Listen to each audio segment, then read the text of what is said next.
Hello everyone, Matt here, and I'm with Josh, and he's going to talk about some exciting things in their booth. We're at the Tamlyn booth. And let's spell that for everyone, because I misspelled it earlier. It's Tamlyn. I keep on trying to put an O in there, but it's Lyn. And they have a bunch of products that go on the outside of either a house or a commercial application, basically keeping the weather out of your structure. So, Josh, tell us a little bit about some of the things that you guys offer to our listeners. Basically what we have here, this is Tamlyn drainable wrap. It's 1.5 millimeter non-compressible drainage wrap. It goes behind your cladding in order to create a drainage plane. It drains at 97% efficiency, which means that within 60 minutes, 90% of the water that enters behind your cladding will drain out the bottom. Now, one of the things that most people don't realize that these wraps that we put on buildings is to allow the building to dry out.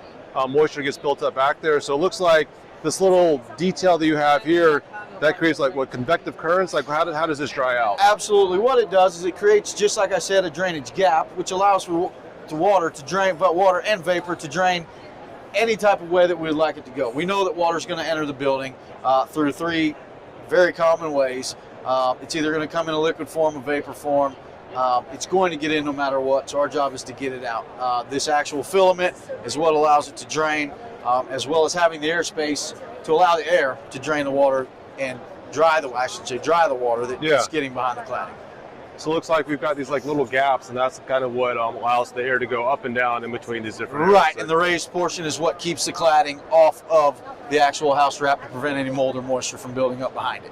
Got it. So within walls, and I think there's a misperception with what happens in walls.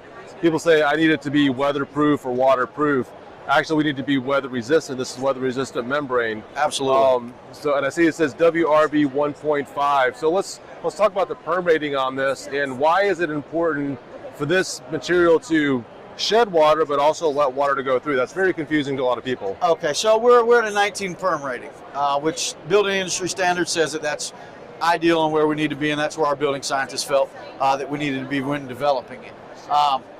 Obviously, again, we stated that we know water is going to get behind here. Not only does it need to shed the water, as you said, but it also needs to allow the water to evaporate, and that's where the perm rating comes in, is actually allowing the fabric behind here to breathe. Especially northern climate zones, not so much in Atlanta where I'm from. Right. During the wintertime, you have high humidity or higher humidity on the inside, and all that moisture is trying to go through the assembly. So what this is going to do, unlike some of the plastics and some others, this isn't going to trap that moisture in. If you trap that moisture, basically that whole framing system can rot out. Absolutely. That's going to where your lumber system is going to start to mold and moisture from inside of there. We're allowing that moisture to come out and then drain itself down, up, however it needs to go in order to evacuate itself from the assembly. So this is designed for residential and commercial? Absolutely. Yes, sir. We do have a commercial wrap. It's not a drainable wrap, but we found that with where building codes are going, we need to be able to offer a drainage wrap for commercial and residential as well. Got it. What else do you have in this booth? We also have Tamlyn wrap rain screen. So what this is this is going to be a 6.3 millimeter non-compressible rain screen. We originally marketed it to actually be marketed as a house wrap, 2 layers of house wrap with a non-compressible filament that's 6.3 millimeters. We then rebranded it into just a rain screen. So this is just a secondary layer of defense. You would want to put an actual layer of house wrap behind this. But what this does is, again, it creates, and you'd be able to see, probably get a good shot from the top. You'll actually see that there's a 3/8 gap, per se, if this was your cladding, that allows that moisture and water to drain down as well. And you do that with a top vent as well as a bottom drain on your wall assembly to create basically a 3/8 drainage plane. Yeah, so let's talk about the codes real quick. I've been watching this house go up next to my house. My wife did not let me pull over and do some filming to educate people. But I noticed that the masons, they have OSB, they put a layer of some sort of, affordable house wrap, then they're doing the brick on top of that. The lab, and right. From what I understand, especially from some of these ones that aren't as durable, that you need at least a double layer of weather-resistant membrane in those cases, unless you go into something more durable. So Code actually requires 2 layers. Yep. It does require 2 layers, and they are going. You do see them go with the affordable route sometimes. What we recommend, obviously, would be the drainable wrap with the rain screen behind it, and then obviously your lath would go on top of that, and then they can brick or stucco on top of that, and to give them the ultimate drainage. So a lot of these stucco issues that we heard, and also some of these masonry issues that we have, really the issue is water gets trapped behind it, it's not able to dry out. And what this does is creates that air gap so the air can go up and down and dry it out. Absolutely, it allows it to drain, it allows it to escape as well as get in. And what's the perm rating on this particular one? This right here is not classified as a house wrap, so Got it. I don't think we have an actual perm rating on this because it's not a house wrap. So this is just creating that air gap. Yes, sir, that's the main absolutely. thing. That's all it's doing is creating a drainage gap. So this plus the weather resistant membrane with the 19 perm would basically be code compliant. Oh, absolutely. All right, so what do we have here? It looks like you've got some fancy extruded moldings. Like, what is this doing for the siding? Okay, so what this is Tamlin's Extreme Trim. It's extruded aluminum trim. It's purely cosmetic. It is not a structural product. It is just for aesthetic purposes. Now, we do everything that we do manufacture. We also keep in mind water mitigation. So all of our profiles you would see, not here because we don't have any, but all of our horizontal profiles actually have a angled flange in order to create drainage there. All of your inside and outside corners, if you look at the top here, you could actually get a picture. There is a notch there. That's going to keep your cladding off of it. And again, we're allowing for a drainage plane in between your trim.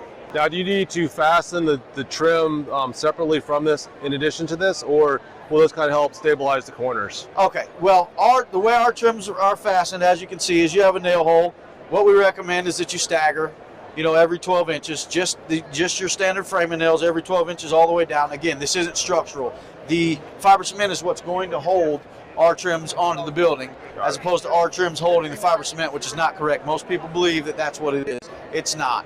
Our trims, like I said, are just aesthetic. So the fastening capacity on it is just going to be every 12 inches, switching sides. Now, if you choose to use screws versus that, is that an issue, or do most people use nails? Most people just use the standard framing nails that they're going with, so they don't have to switch guns or actually have to screw in each one. We recommend stainless steel fasteners, but it's not required. Yeah. So it looks like you've got your drainage plane behind this, your weather-resistant barrier. So that goes on first to the framing, and then on top of that, then you apply these systems. So that's not going to actually flash into this. This goes on top of the weather-resistant It goes membrane. on top of your WRB. Yes, sir, absolutely. All right, so one other thing that we've tried out on some of our projects is I've got clients that say, you know what, I don't want to use trim on the house, and it's going to be cheaper, right, if I don't use trim.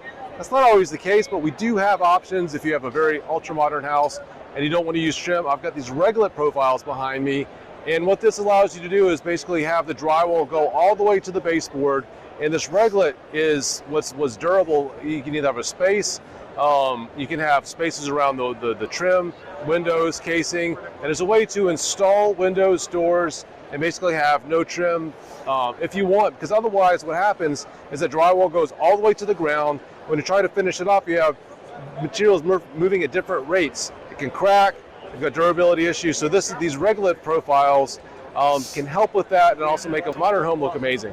Hey, thanks again for joining us today, and I really do appreciate your time, Josh. And where can they find out more about these products? Tamlin.com. On our website, you'll find full line catalogs under the resources section, or you can actually just Google our phone number and reach out to your local representative. Got it. All right. Thanks a lot. Thanks for your time. Yes, sir. You have a good one.